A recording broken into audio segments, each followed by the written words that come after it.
Kumusta kayo mga nilalang? O kumusta kayo mga nilalang ano? Meron kasing mga tanong na pumasok sa akin sa comment section at gusto ko lang i-address yung mga tanong na yon. Baka ito na yung huling video na i-discuss ko yung tungkol sa bola at saka tungkol sa center spring para makapag-move forward naman tayo sa iba pang mga topics. Kasi kung mapapansin nyo, Ngarod TV ang pangalan ng channel ko eh. Hindi naman Ngarod CVT o kaya CVT TV. So, may dalawang importanteng tanong na pumasok sa akin. Una, totoo daw ba na nakakabawas ng top speed yung sobrang tigas na center spring? Pangalawa, totoo daw ba na nakakabawas ng top speed yung magaan na bola? Kung hindi mo to first time sa channel ko at kung dati ka nang nanonood ng mga videos ko, palagay ko alam mo na yung sagot dyan. Kasi nasagot ko na yan sa magkakaiba ko o magkakahiwalay na mga videos. Pero sa video na to, isang mabilisan lang, ipapaliwanag ko lang yung sagot ko sa mga tanong na yon para sa susunod na mga videos makausad naman na tayo sa ibang topics. Kung first time mo sa channel ko at first time mong makapanood ng isa sa mga videos ko at may mga tanong ka, ang suggestion ko sa iyo is bago ka magtanong sa akin, subukan mo munang gumala-gala sa channel ko, panoorin mo yung iba ko pang mga videos tungkol sa panggilid at baka doon masagot yung tanong mo. So ito ang illustration ng galaw ng variator mo o ng pulley mo sa harap. So ito yung bilis ng ikot niya. So ito yung ikot niya kapag ka naka-idle ka, tapos pabilis siya ng pabilis. At kapag naka-maximum RPM ka na, ibig sabihin yan na yung pinakasagad o pinakamabilis na magiging ikot ng pulley mo sa harapan. Yan yung kumbaga pigang-piga ka na. Ito naman yung pagbuka ng variator mo o pagbuka ng mga bola mo. So dito yung nagsisimula pa lang siyang bumuka at dito naman yung bukang-buka na siya. Sabi ng iba, pag magaan na bola, dagdag arangkada, bawas ang top speed. Pag mabigat na bola naman daw, bawas ang arangkada, madadagdagan yung top speed. Ang talagang paliwanag ng bola ay, pag magaan na bola, bubuka ang variator mo o pulley mo sa harap sa mas mataas na RPM at kapag mas mabigat na bola naman, bubuka ang variator mo o pulley mo sa harap sa mas mababang RPM. So tignan natin yon dito sa illustration. Ito yung stock na configuration. Sa preferences ni manufacturer, dito sa RPM rate na to dapat nagsisimulang bumuka yung variator mo at dito naman sa RPM rate na to dapat bukang-buka na yung variator mo. Ngayon, bakit ganyan yung setting nila o bakit ganyan yung preferences nila? Kasi mula dito hanggang dito, yan yung tinatawag na peak ng power band mo. Nandyan yung peak power ng motor mo kumbaga. Siyempre, binalanse nila yan, power plus efficiency. So, pag naggagaan ka ng bola, ganito ang mangyayari. Ayan. Tapos, pag naggaan ka pa uli ng bola, ganito uli mangyayari. Ayan. So, kung mapapansin nyo, balik tayo sa stock saglit ha. Kung mapapansin nyo, kapag ka naggaan kayo ng bola, tumataas tong bar na to. Kasi nga, gaya ng sinabi ko kanina, kapag ka naggagaan ka ng bola, bumubuka yung variator mo sa mas mataas na RPM. So, kung sa stock, di naka-idle ka tapos pumiga ka ng throttle. Kung sa stock, dito pa lang, nagsisimula nang bumuka yung variator mo. Kapag naggaan ka ng bola, dito hindi pa siya bubuka. Dito pa lang siya bubuka. So, bubuka yung variator mo sa mas mataas na RPM. Nakakabawas ba yan ng top speed? Hindi. Inuulit ko, pag naggaan ka ng bola, hindi ibig sabihin na mababawasan yung top speed mo. Ngarod TV, na-experience ko yan. Huwag kang magsinungaling, na-experience ko yan. Naggaan ako ng bola, nabawasan yung top speed ko. Nagtatanong-tanong din ako sa iba, ganun din sinasabi nila pag naggagaan daw sila ng bola, nababawasan daw yung top speed nila. Well, not necessarily. Pag naggagaan ka kasi ng bola, okay lang naman. Kailan siya hindi nagiging okay? Kailan nababawasan yung top speed mo? Kapag nasobrahan ka sa gaan. So, balik tayo sa stock. Naka-stock ka. Di ka kontento sa arangkada ng motor mo. Naggaan ka ng bola.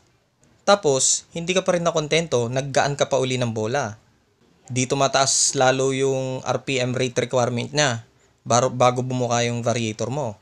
Di ka pa rin nakontento. Tapos, hindi ka talaga makontento, sagad na natin to. Ayan. Pag sobrang gaan na ng bola mo, mababawasan talaga yung top speed mo, paps. Alam mo kung bakit? Kasi ganito yan. Dahil sobrang gaan niya, sobrang taas din ng RPM rate na nire-require niya para bumuka yung variator. So, ang nangyayari, Piga ka ng piga ng throttle mo, puro ungol siya, hindi siya bumubuka, hanggang sa maabot niya tong RPM rate na to. Pag nandito na siya sa RPM rate na to, doon pa lang siya magsisimulang bumuka. At ang magiging problema dyan is, nakasagad na, nasa maximum RPM rate ka na. Pigang-piga ka na sa throttle mo, pero kung mapapansin mo, hindi pa bukang-buka yung variator mo. Kumbaga, nanghihingi pa siya ng karagdagang RPM para bumuka siya ng husto. Pero hindi na mangyayari yan kasi nga, dito pa lang, sagad na yung RPM ng motor mo, pigang-piga ka na. Gets mo? So, hindi talaga nakakapagbawas ng top speed ang paggaan ng bola. Nagiging kabawasan lang ng top speed yan kapag sumobra ka sa gaan o pag lumabas na yung power band mo. So, balik tayo sa stock, sa spring naman tayo. Yung iba, may perception sila na kapag nagmatigas ka ng spring, ay katumbas ng pag nagmagaan ka ng bola. Kasi daw, pag naggaan ka ng bola, magigain ng RPM yung motor mo. At pag nagtigas ka ng spring, ganun din, magigain din ng RPM yung motor mo. So, para sa kanila, pareho ng epekto yon. Well, hindi. Ang pagtigas ng spring ay hindi niya itinataas ang requirement na RPM rate ng variator mo para bumuka. Pag nagmatigas ka naman ng center spring, ang ginagawa niya ay hinahabaan niya yung time frame na tinitake ng variator mo para makabuka ng husto. Anong ibig kong sabihin? Tignan natin to. So, ito yung stock. Sabihin natin nagmatigas ka ng spring. Ayan. Kung mapapansin mo, humaba tong bar na to. Anong ibig sabihin yan? Pag naka-idle ka at pumiga ka ng throttle, pag naabot mo na tong RPM rate na to, bubuka na rin yung variator mo. Kapareho lang nung sa stock. Dito sa RPM rate na to, magsisimulang bumuka yung variator. Ang kaibahan lang, dun sa stock, dito pa lang sa RPM rate na to, bukang-buka na yung bola mo. Pero, sa mas matigas na center spring, kailangan mong pang maabot tong RPM rate na to para bumuka siya ng husto. So, pinapatagal ka niya sa bawat gear ratio. Mas mahaba yung time na tinitake niya para bumuka ng husto. So, nakakabawas ba ng top speed pag nagmatigas ako ng center spring? Well, una sa lahat, kung stock ang motor mo, huwag kang gagamit ng mas matigas na center spring kaysa sa stock. Kung stock ang engine mo, stock lang din dapat ang center spring mo. Pero kung naka-racing pulley ka, pwede kang gumamit ng medyo mas matigas na spring kaysa sa stock. Kung itatanong mo kung bakit, meron akong video para dyan. So sabihin na nating nagmatigas ka ng center spring. At ganito nga ang nangyari. Balik muna tayo sa stock ha. So ito yung stock. Tapos gumamit ka ng medyo mas matigas na center spring. Ayan. Sa hindi ko malamang dahilan, hindi ka pa rin nakontento at nagmatigas ka pa lalo ng spring.